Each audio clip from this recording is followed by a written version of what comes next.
Now let's look at how our Parma ham should be handled. First of all, we remove the protective wrapping.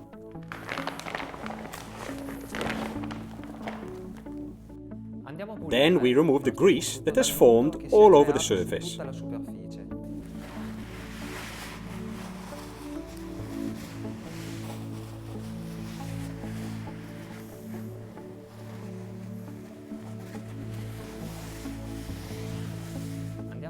Now we're going to trim our ham.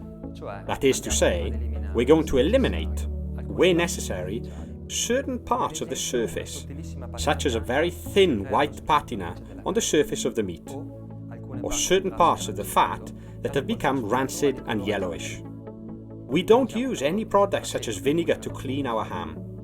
After trimming our ham, we're now going to eliminate part of the rind. But be careful, the rind helps protect the ham, so never remove all of it, but only the part you're about to slice.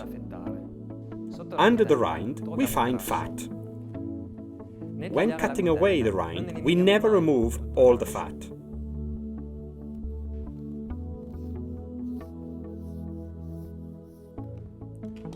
We always leave a layer like this,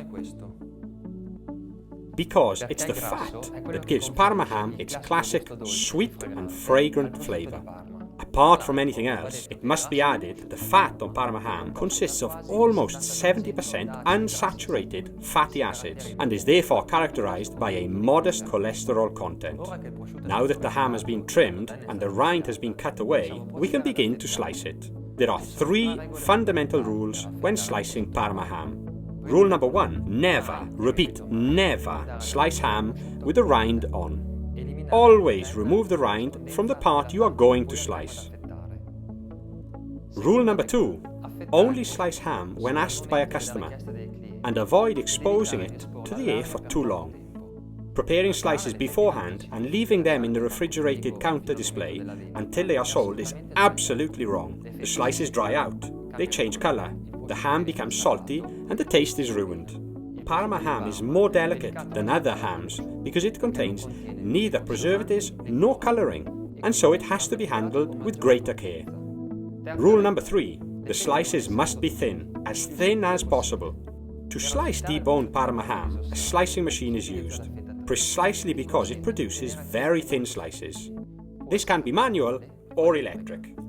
For ham, it is best to use a slicing machine that has a vertical blade with a minimum diameter of 30 centimeters. Okay, now we position our ham on the slicing machine and adjust the thickness of the cut to obtain an optimal slice. You see this slice? It's thin, with a pleasing layer of white fat.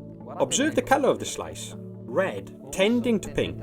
This is the characteristic colour of Parma ham, different from that of other hams, because it's a natural colour, given that Parma ham has no colourings, nitrates or other additives. If the slice contains defects, such as a small blood-coloured mark or yellow fat, we must eliminate these imperfections directly from the ham so that the next slices will be perfect.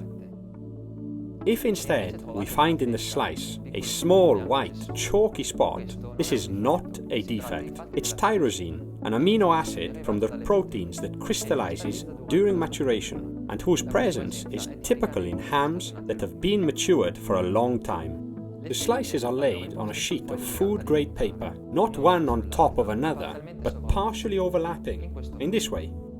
To avoid them sticking to one another, it's a good idea to interleave the layers.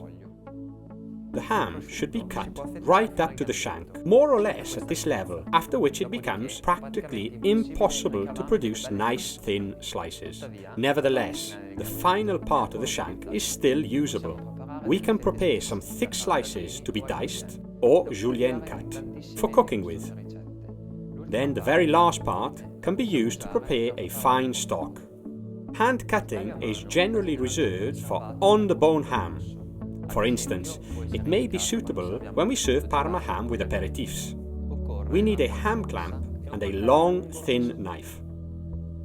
We begin by eliminating the smearing, that is, the layer of fat that protects the exposed surface of the ham. Then we cut away the rind. Unlike the procedure for deboned ham, where we start from the base in hand, cutting, we start from the side of the ham. We try to produce thin slices with their layer of fat, because it's the fat that gives Parma ham its classic, sweet taste. We carry on in the same way, with regular parallel cuts, until we reach the bone. On reaching it, we turn the ham and carry on in the same way on the other side.